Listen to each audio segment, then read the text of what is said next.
The Lunar Orbiter program was managed by the Langley Research Center, with the Boeing Company as primary contractor and Radio Corps of America and Eastman Kodak Company as major subcontractors.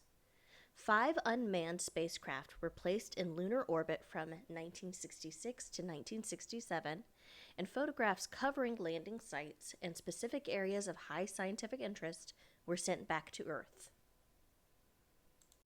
The 5 orbiters photographed 99% of the Moon.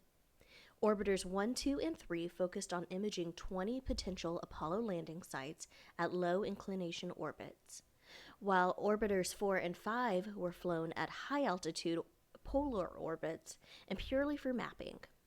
Orbiter 4 photographed the entire near side and 94% of the far side, and Orbiter 5 completed the far side photography and took more detailed images of 36 key areas. The 5 spacecraft returned over 1,654 photographs. Of those, 840 depict areas photographed on the first 3 missions. The orbiters carried a dual-lens camera, a film processing unit, a readout scanner, and a film handling apparatus, all housed in a pressurized, thermally controlled container. Both lenses placed their exposure on a single roll of 70mm film. The film was moved during exposure to compensate for spacecraft velocity, estimated by an electro-optical sensor. The film was developed on board by passing the film into contact with a web that contained a single solution processing chemical. After the film dried, it was stored to be read out and transmitted to Earth. The photographs were transmitted to Earth as analog data after onboard scanning of the original film into a series of strips. The data was written to a magnetic tape and also to film. The film data was used to create handmade mosaics of lunar orbiter frames. Each LO exposure resulted in 2 photographs: medium resolution frames recorded by the 80mm focal length lens, and high resolution frames recorded by the 610mm focal length lens. Due to their large size, HR frames were divided into 3 sections.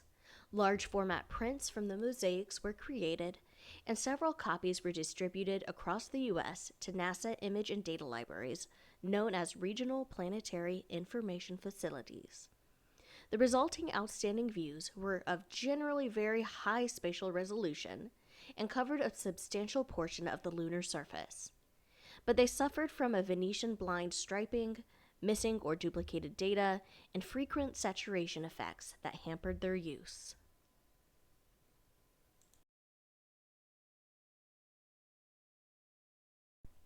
The primary objective of Apollo 11 was to complete a national goal set by President John F. Kennedy in 1961.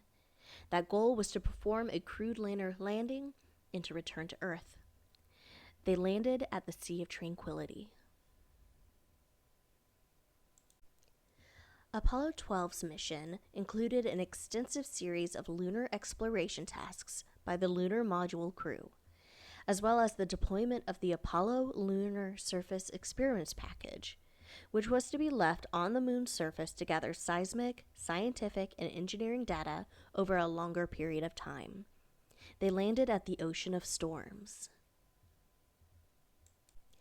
Apollo 14's mission was to explore the Frau Moro region, lunar field geology investigations, collection of surface material samples, deployment of more scientific instruments, photography of potential future landing sites and deep space phenomena, communications tests, engineering and operational evaluation of hardware and techniques, tests to determine variations in S-band signals, and photography of service details from 60 nautical miles in altitude.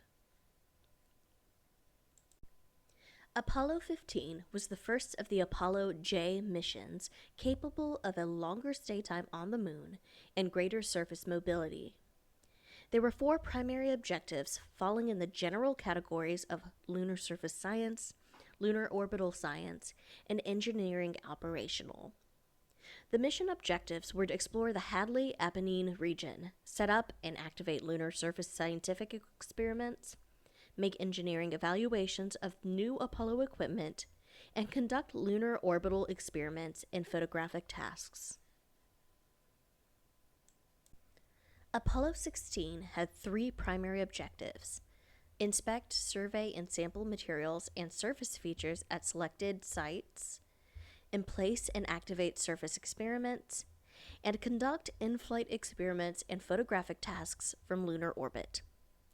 Additional objectives included performance of experiments requiring zero gravity and engineering evaluation of spacecraft and equipment. They landed in the Descartes Highlands. Apollo 17 was the final in a series of 3 J-type missions planned for the Apollo program. Scientific objectives included geological surveying and sampling of materials and surface features, deploying and activating surface experiments, and conducting in-flight experiments and photographic tasks during lunar orbit and trans-Earth coast.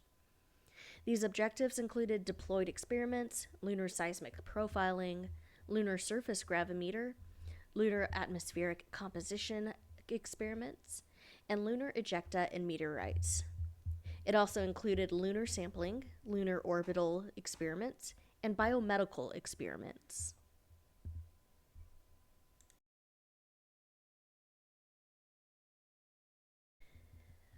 On July 1st, 1960, NASA established the Marshall Space Flight Center on Redstone Arsenal in Huntsville.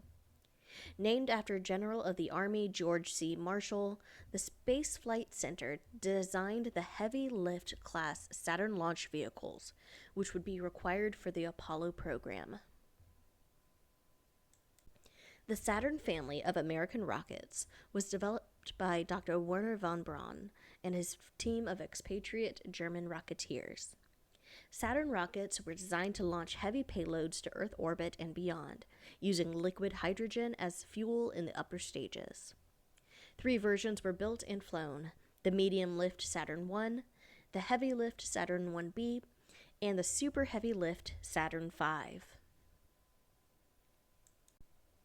It was the Saturn V that would ultimately transport humans beyond low Earth orbit. In total, 24 people were flown to the moon using this rocket technology from 1968 to 1972.